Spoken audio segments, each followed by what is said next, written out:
میرا نام فیصل رحمان ہے اور میں ایک آزاد صحافی ہوں۔ گزشتہ 5 سال سے میں کراچی اور سندھ بھر میں ماحولیاتی تبدیلی، climate justice, environmental degradation, bio diversity جیسے موضوعات کے اوپر بین الاقوامی اور مقامی میڈیا کے لیے رپورٹنگ کرتا ہوں۔ اصل میں یہ ایوارڈ ایشین ڈیولپمنٹ بینک کی جانب سے ہر سال دیا جاتا ہے۔ ایشیا پیسیفک اور ساؤتھ ایشیا کے اندر 2 ریجن سے انٹریز ریسیو ہوتی ہیں۔ اس سال 107 کے قریب ایشیا پیسیفک اور ایشیا سے انٹریز ریسیو ہوئی تھیں۔ ان میں سے 5 بیسٹ سٹوریز کو جو ہے وہ ایوارڈ کیا گیا۔ اس ایوارڈ کا مقصد ایشیا پیسیفک اور ایشیا کے اندر سسٹینیبلٹی، پائیدار ترقی، آرٹیفیشل انٹیلیجنس اور جو زمین کے اوپر ماحولیاتی تنوع کے مختلف مسائل ہیں یا جو انوائرمنٹل ڈیگریڈیشن ہے جو انسانوں کی وجہ سے ہوتا ہے، اور ساتھ ساتھ جو ایسے شہر جو ایشیا اور پیسیفک کے اندر موجود ہیں جو شدید ماحولیاتی تبدیلیوں کے دباؤ کا سامنا کر رہے ہیں، ان کہانیوں کو یہ بیسکلی ایوارڈ دیا جاتا ہے۔ تو ہماری سٹوری جو تھی وہ میٹرنل ہیلتھ کے اوپر تھی۔ میٹرنل ہیلتھ سے مراد یہ ہے کہ جو خواتین کی پریگننسی ہے اور بڑھتا ہوا درجہ حرارت ہے کراچی کا، اس میں ایک فینومنا ہے جسے اربن ہیٹ آئیلینڈ کہتے ہیں۔ کراچی میں ایک تحقیق ہوئی تھی 2021 کے اندر جس میں ڈکلیئر کیا گیا تھا کہ کراچی میں 4 علاقے ایسے ہیں جو اربن ہیٹ آئیلینڈ ڈکلیئر ہیں۔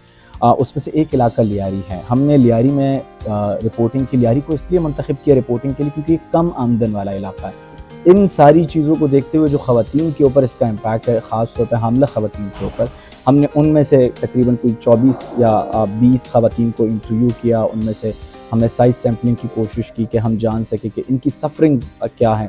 تو ہمیں پتہ چلا کہ بہت ساری خواتین کو مس کیریجز ہوئے ہیں، برن بیبیز پیدا ہوئے، ایسے بچے پیدا ہوئے ہیں ان خواتین کو جن کے جسم جلے ہوئے تھے، اور ان کے جو ڈاکٹرز تھے انہوں نے ان کو پہلے ہی کہا تھا کہ آپ کسی ایسے ماحول میں رہتی ہیں جہاں درجہ حرارت بہت زیادہ ہے۔ کچھ اقوام متحدہ کی کچھ گائیڈ لائنز آلریڈی موجود ہے، ان کے حوالے دیے کہ کیسے یہ بڑھتا ہوا درجہ حرارت ان خواتین کو متاثر کر سکتا ہے یا کر رہا ہے۔ تو اس کہانی کا مقصد بیسکلی یہ تھا کہ ہم ریسرچرز کو یا پھر جو پاکستان کا جو سندھ کا جو صحت عامہ کا شعبہ ہے انہیں پش کر سکیں اس کے اوپر۔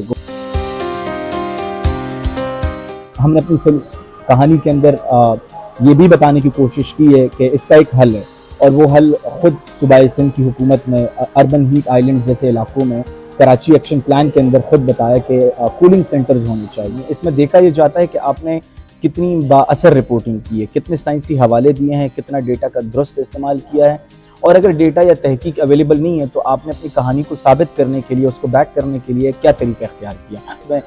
دی New York Times, the Times, the Guardian, associate press, AFP associate France press جیسی بڑی ایجنسیوں کے عالمی ایڈیٹرز موجود ہوتے ہیں، اور وہ 100 سے زائد انٹریز کو ایویلویٹ کرتے ہیں، سخت مقابلہ ہوتا ہے، اور اس کے بعد 5 صحافیوں کو یہ ایوارڈ ہر سال دیا جاتا ہے جس میں ایک چھوٹا سا کیش پرائز ہوتا ہے۔ ایشین ڈیولپمنٹ بینک انسٹیٹیوٹ نے ہمیں بتایا کہ کوئی 22 سال بعد 2 پاکستانیوں کو ساتھ یہ ایوارڈ ملا۔ انہوں نے ہماری اس کہانی کو جگہ دی اور ایک لیڈ ایڈیٹوریل میں اس کہانی کو چھاپا، اور پھر ہم نے جب یہ کہانی پبلش ہوئی اپریل میں تو ٹھیک 3 مہینے بعد ہم نے دیکھا کہ ڈاجا کا ایوارڈ آیا ہے، ڈیولپمنٹ ایشیا جرنلزم ایوارڈ آیا ہوا ہے، اور اس میں ہم نے انٹری ڈالی، اور 5 سال بعد ہم کم سے کم یہ کہہ رہے ہیں کہ کوئی کسی پاکستانی صحافی نے 2 صحافیوں نے ایک ساتھ پہلی بار یہ ایوارڈ ون کیا۔